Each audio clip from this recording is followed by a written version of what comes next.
the last 3 days, I've spent $100 a day on TCG packs across 4 different anime card games: One Piece, Pokemon, Yu-Gi-Oh!, and Dragon Ball. That's $300 gone in just 72 hours. And let me tell you, it's way harder than you think, actually, to pull good cards. Most of the time, you're just watching your money vanish, one pack at a time. You know that feeling when you tear open a brand new TCG pack? The crinkle of the wrapper, the smell of fresh cardboard, the hope that maybe, just maybe, you're about to pull something legendary. It's magical. But here's the truth. Pulling good cards is way harder than most people realize. And if you're not careful, this hobby can burn a hole in your wallet faster than you can say, booster box. Today, I want to break down the reality of opening trading card packs, the highs, the lows, and the hidden risks that come with chasing those grails. Let's start with why we do it. Opening packs taps into that deep part of our brain that loves surprises. It's the same feeling as opening gifts or scratching a lottery ticket. You don't know what's inside, but the mystery is addictive. The sound of the wrapper tearing, flipping through each card one by one, heart pounding as you get closer to the rare slot. It's an experience that keeps players and collectors hooked. For a few seconds, it feels like the world disappears, and it's just you and the chance at something incredible. But here's the harsh truth. The odds are stacked against you. Most sets are designed so that the big chase cards, the full art secret rares, the holographic legendaries, the alternate arts, only show up in maybe 1 out of 100 packs. Sometimes worse. That means you could spend hundreds of dollars before you even see one. And even when you do pull something rare, the market doesn't always agree on its value. A card might feel like a treasure in your hands, but if everyone else is pulling the same one, it might only sell for a few dollars.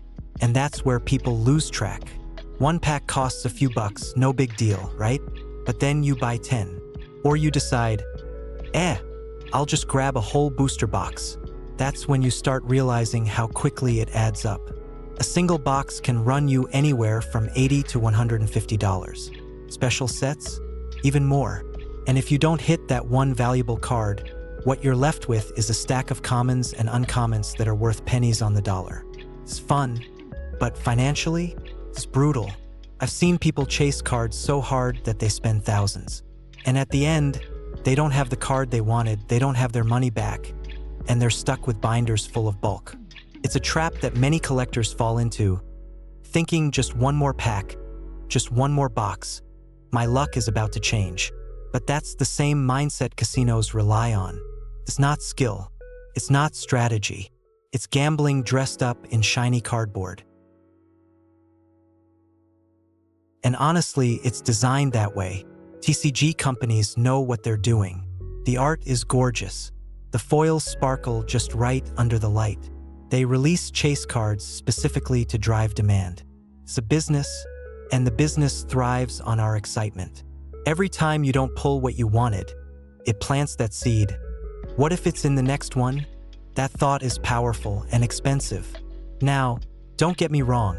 I'm not saying never buy packs. Opening them is fun. But if you're really in this for collecting or building decks, the smarter move is often just to buy singles. Instead of dropping hundreds on random packs, you could just buy the exact card you want for a fraction of the cost. Sure, you miss out on the thrill of the chase, but you also avoid draining your savings chasing cardboard luck. Think of it this way. Would you rather spend $300 on packs and maybe get nothing? Or spend $50 and get the exact rare card you're after? For most people, the answer is obvious, but resisting that thrill is tough. And let's talk about the emotions. Opening a big pull feels like pure adrenaline. Your hands shake, your voice cracks, you feel like you've just hit the jackpot. But the opposite is true when you go on a losing streak. You start feeling disappointed, frustrated, even a little ashamed. It can ruin your mood, your wallet, and sometimes even your love for the game. That's why it's so important to step back and remember. At the end of the day, these are just cards. Beautiful, collectible, playable cards, but still just cards. So here's my advice if you're new to the hobby. Set limits. Decide how much you're willing to spend before you even open a pack. Don't chase losses. Don't assume the next box will make up for the last one. And most importantly, remember that the fun should come first. If you're not enjoying the process, then you're just throwing money into cardboard-shaped fire. But let's be honest, despite all the risks, people are still going to rip packs. Because it's not just about money, it's about memories. That feeling of pulling your first holographic as a kid, the excitement of hunting down a chase card with your friends, the nostalgia of flipping through binders filled with cards you opened yourself. For a lot of us, that feeling is priceless. It's not rational, but hobbies rarely are. And that's okay as long as you're doing it responsibly. So, is it hard to get good cards? Absolutely. Can you lose a lot of money? Without a doubt. But if you understand the risks, set your boundaries, and enjoy it for the love of the hobby, opening packs can still be a blast.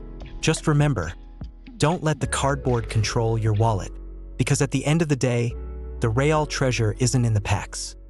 It's in the fun, the community, and the memories you make along the way.